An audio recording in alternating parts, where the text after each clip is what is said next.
Mientras ardía Roma y las llamas devoraban la capital del imperio, una pequeña y desconocida comunidad se convirtió en el rostro de la culpa. Así comenzó una historia de persecución, martirio y memoria que marcaría los siglos venideros. Bienvenidos a Oriens Fidei.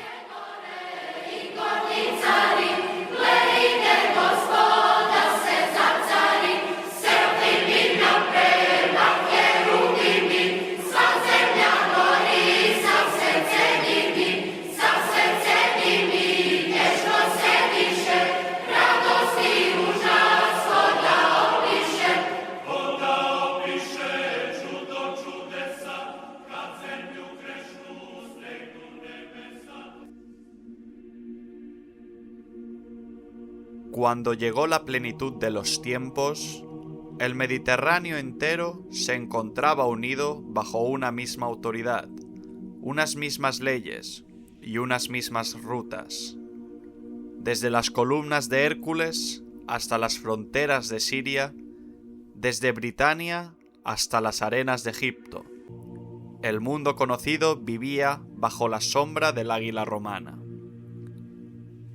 Era la época de la llamada Pax Romana, un tiempo de estabilidad política, de prosperidad económica y de extraordinaria integración cultural que permitió a comerciantes, soldados y viajeros recorrer miles de kilómetros protegidos por las legiones y las leyes del imperio.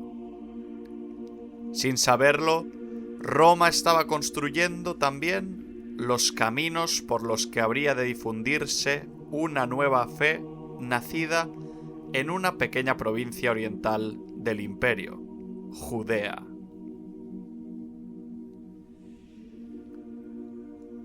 En aquellos primeros años, las autoridades romanas no distinguían a los discípulos de Jesús del resto del pueblo judío, y no tenían motivos para hacerlo.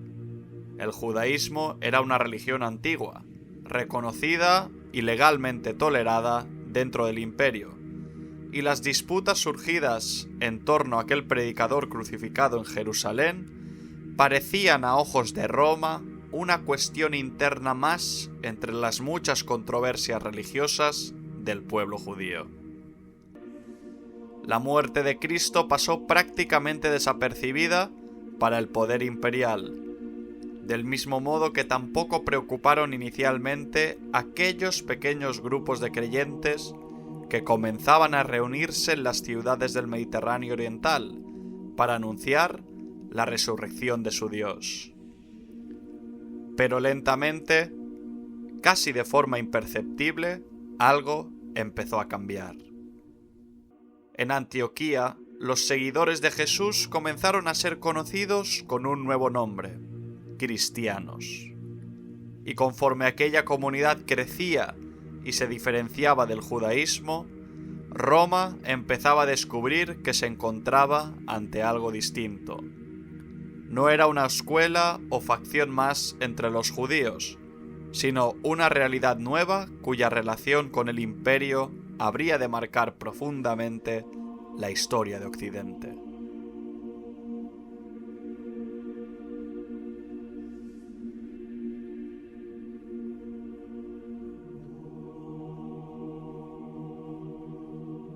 Cuando Nerón accedió al trono imperial, el cristianismo seguía siendo, para la inmensa mayoría de los habitantes del imperio, un fenómeno prácticamente desconocido. La pequeña comunidad romana vivía dispersa entre las grandes multitudes de la capital, sin constituir todavía una preocupación política para las autoridades imperiales. Las inquietudes del emperador se encontraban en otros lugares, en el Senado, en la corte, en las luchas por el poder y sobre todo en la siempre cambiante opinión del pueblo de Roma. Ningún gobernante romano podía permitirse ignorar la voz de la multitud, especialmente en una ciudad cuya población dependía del abastecimiento constante de trigo, del mantenimiento del orden y de la estabilidad política. Con el paso de los años, el gobierno de Nerón fue adquiriendo un carácter cada vez más personal. Las fuentes antiguas transmiten la imagen de un príncipe extraordinariamente sensible a su propia popularidad y profundamente preocupado por la imagen que proyectaba ante la población de la capital. El prestigio imperial y el favor del pueblo se convirtieron progresivamente en cuestiones inseparables de la propia supervivencia política del emperador. Los testimonios conservados describen además a un hombre capaz de actuar con notable dureza cuando consideraba amenazada su autoridad o su posición. Algunos autores antiguos lo presentan incluso como un gobernante dominado por la vanidad, el egoísmo y una marcada inclinación hacia la crueldad, rasgos que tendrían importantes consecuencias pocos años después. Sin embargo, conviene subrayar un hecho importante. En aquellos años Nerón no consideraba todavía al cristianismo un enemigo del Estado, ni una amenaza para la estabilidad del imperio. Las fuentes permiten afirmar que la futura persecución no nació de un programa político destinado a destruir la nueva religión, ni de una política sistemática contra la Iglesia. La ruptura entre Roma y el cristianismo se produciría por circunstancias mucho más inmediatas y dramáticas. Un acontecimiento inesperado, capaz de sacudir los cimientos de la capital del mundo, transformaría en cuestión de días la situación de aquella pequeña comunidad cristiana y alteraría para siempre la relación entre el imperio y la Iglesia naciente.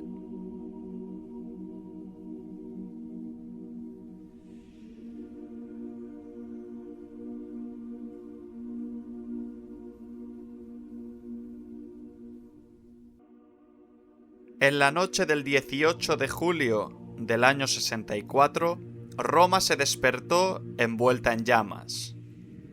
El fuego se declaró en la zona del Circo Máximo, y favorecido por la densidad de las construcciones, las estrechas calles y los materiales inflamables con los que estaban edificados muchos barrios populares, se propagó con una rapidez devastadora.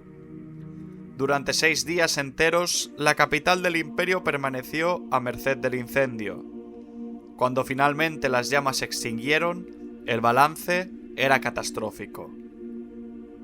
De los 14 distritos de la ciudad, 3 habían quedado completamente reducidos a cenizas y otros 7 habían sufrido daños gravísimos. La miseria, la desesperación y la incertidumbre se apoderaron de la población romana.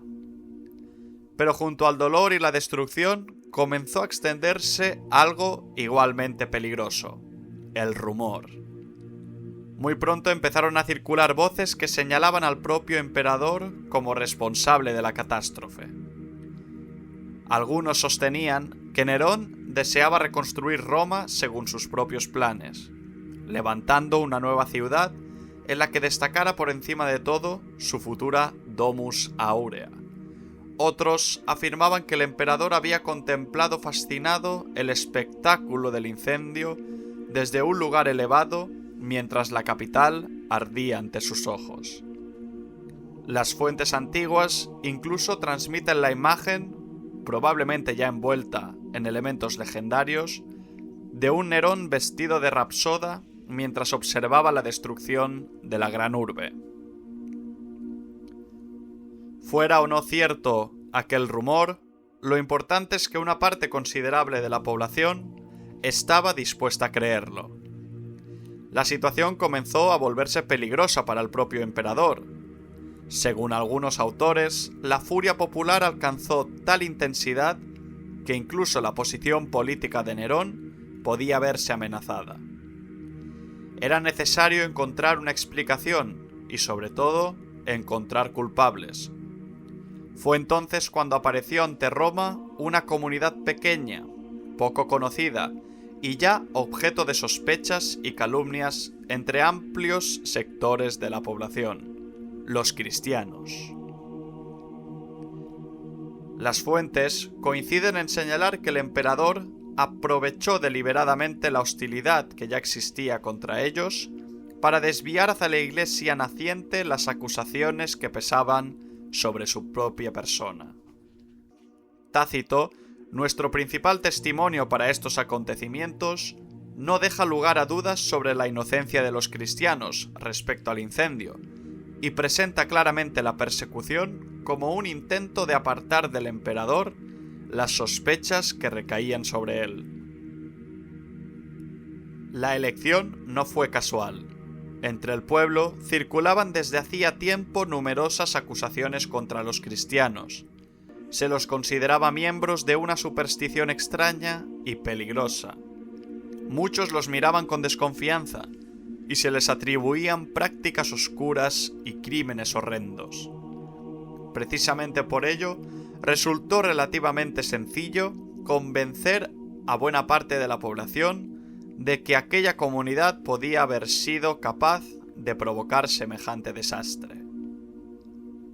Comenzaron entonces las detenciones. Según el relato transmitido por Tácito, las autoridades interrogaron a detenidos y obtuvieron denuncias contra otros miembros de la comunidad cristiana.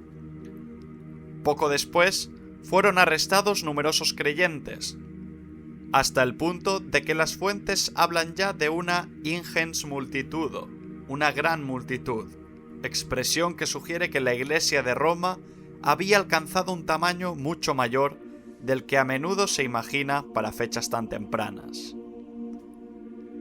Los castigos fueron particularmente crueles.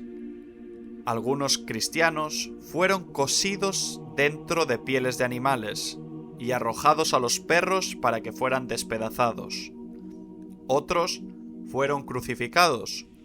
Muchos fueron cubiertos con materiales inflamables y convertidos en antorchas humanas que iluminaban los jardines imperiales durante la noche, mientras los espectáculos, organizados por el emperador, atraían a una multitud deseosa de contemplar el castigo de quienes eran presentados como los responsables de la tragedia que había golpeado a Roma.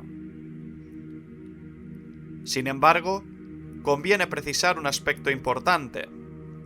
Las fuentes no permiten afirmar que Nerón iniciara una persecución sistemática del cristianismo en todo el imperio, ni que identificara todavía a la nueva religión como un peligro político para el Estado romano.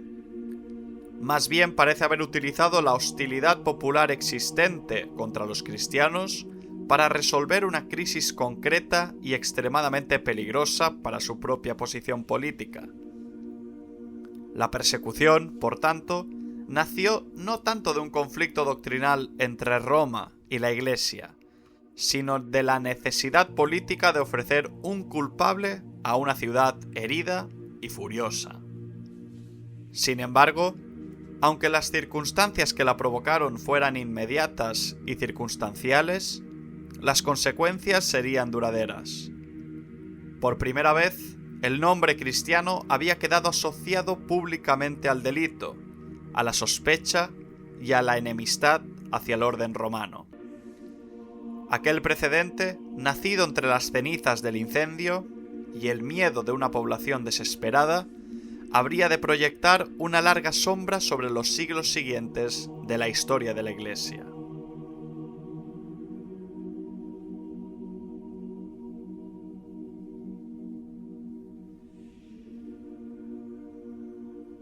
La persecución desencadenada tras el incendio de Roma no dejó únicamente ruinas y cenizas.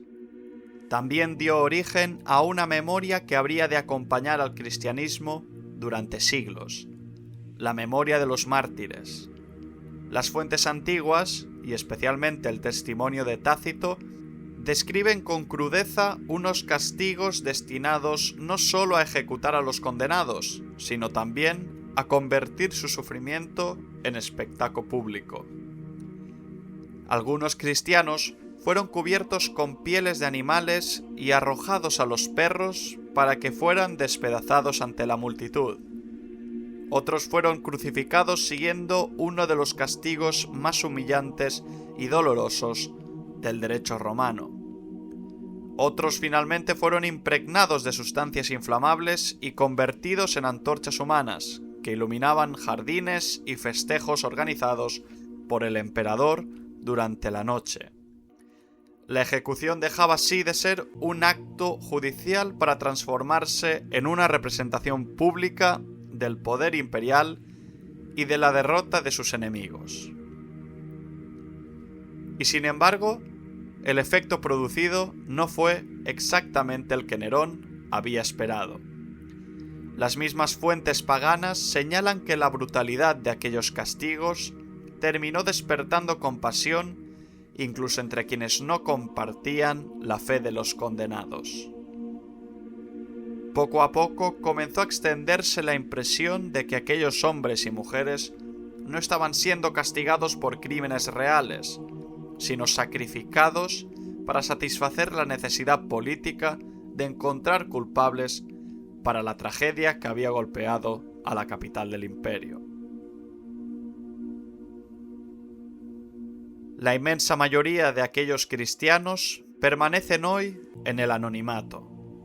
No conocemos sus nombres, sus profesiones, ni el lugar exacto de su nacimiento. Probablemente entre ellos había esclavos, libertos, comerciantes orientales, artesanos y miembros humildes de aquella pequeña comunidad romana que apenas unas décadas antes había comenzado a reunirse discretamente en las casas de la ciudad. La historia conservó muy poco sobre ellos, pero precisamente por ello terminaron convirtiéndose en el símbolo de todos aquellos creyentes desconocidos cuya fidelidad sobrevivió a la violencia del poder y al paso del tiempo. Entre las figuras asociadas tradicionalmente a esta persecución, destacan sin embargo dos nombres que habrían de marcar de manera definitiva la historia del cristianismo: Pedro y Pablo. Según la tradición cristiana más antigua, ambos habrían sufrido el martirio en Roma durante el reinado de Nerón. Pedro, el primero de los apóstoles y figura central de la comunidad cristiana primitiva, y Pablo, el gran misionero de los gentiles y artífice de la expansión del Evangelio por el Mediterráneo oriental. Ambos habrían sellado con su sangre el testimonio de su fe en la propia capital del imperio. Más allá de los detalles concretos de sus muertes, la importancia simbólica de esta tradición fue inmensa. Roma dejó de ser únicamente la capital del poder político y militar del mundo mediterráneo, para convertirse también en la ciudad de los apóstoles y de los mártires. Allí donde el imperio había intentado sofocar la nueva fe mediante el terror y el castigo ejemplar, la memoria cristiana creyó reconocer el nacimiento de un nuevo tipo de victoria: la victoria del testimonio sobre la violencia y de la fidelidad sobre la fuerza. Fue así como comenzó a desarrollarse el culto a los mártires. Las comunidades cristianas conservaron cuidadosamente el recuerdo de quienes habían muerto por su fe, visitaron sus sepulcros y transmitieron sus nombres de generación en generación. Mucho antes de que existieran basílicas, concilios o emperadores cristianos, la Iglesia comenzó a construir su memoria colectiva alrededor de aquellas tumbas dispersas por los caminos y los cementerios del imperio. Y entre todas ellas, ninguna alcanzaría un significado tan profundo como las de Roma, la ciudad que había contemplado las primeras grandes persecuciones y que paradójicamente terminaría convirtiéndose también en uno de los principales centros espirituales del cristianismo.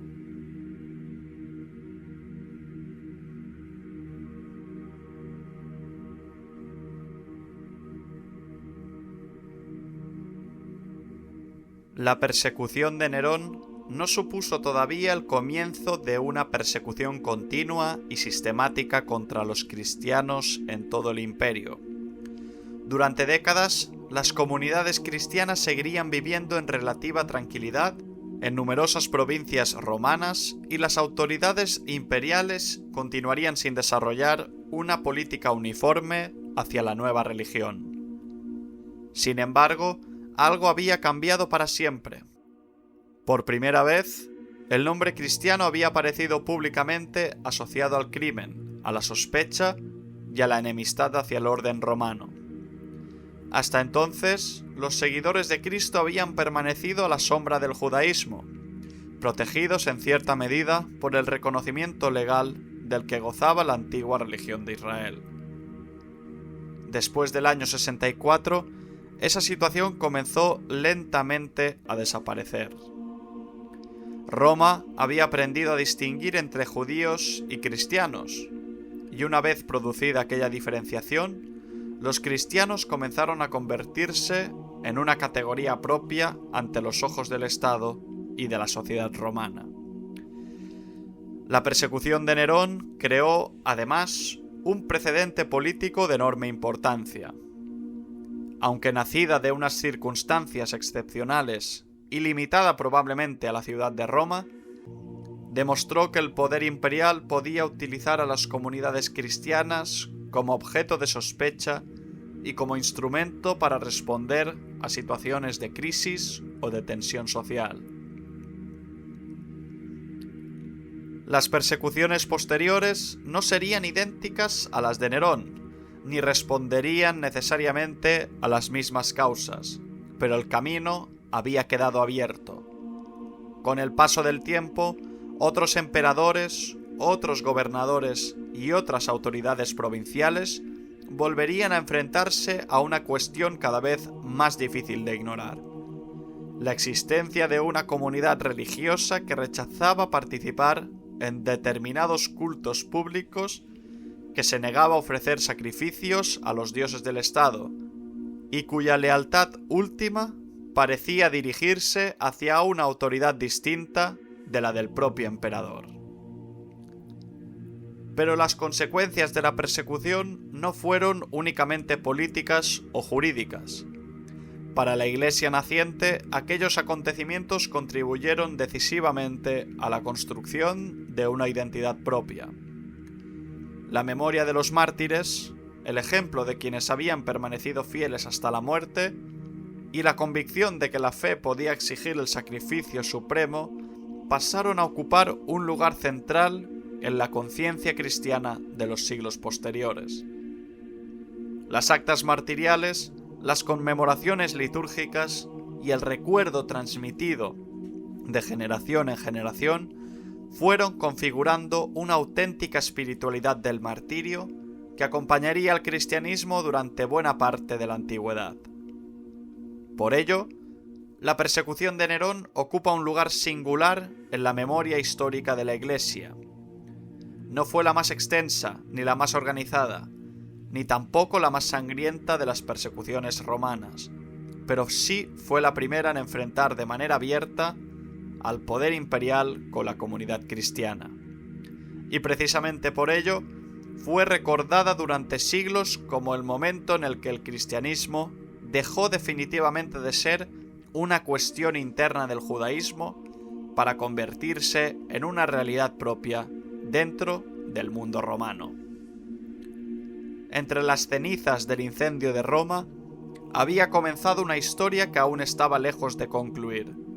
Durante los 2 siglos y medio siguientes, el imperio y la Iglesia volverían a encontrarse una y otra vez, unas veces en la convivencia y otras en el conflicto, hasta que aquella religión perseguida terminaría transformando el propio mundo que había intentado destruirla.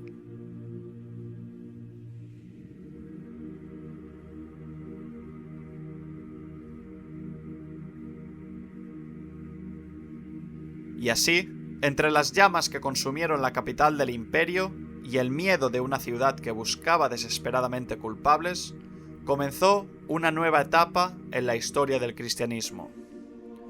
Lo que hasta entonces había sido una pequeña comunidad apenas distinguible del judaísmo, pasó a convertirse por primera vez en objeto de sospecha, persecución y hostilidad pública. la persecución de Nerón no fue todavía una política sistemática destinada a erradicar la nueva fe, pero sí marcó un precedente que habría de proyectarse sobre las generaciones futuras. Para Roma, los cristianos comenzaron lentamente a convertirse en una realidad distinta, difícil de comprender y cada vez más imposible de ignorar. Para la Iglesia, en cambio, aquellos acontecimientos adquirieron un significado muy diferente. Los nombres de emperadores, magistrados y acusadores fueron desvaneciéndose con el paso de los siglos, mientras el recuerdo de aquellos hombres y mujeres anónimos que afrontaron el sufrimiento y la muerte continuó vivo en la memoria cristiana. Allí donde el poder imperial había querido sembrar el miedo y el olvido, surgieron la memoria de los mártires, el ejemplo de la fidelidad y la esperanza en la victoria definitiva de Cristo sobre la muerte.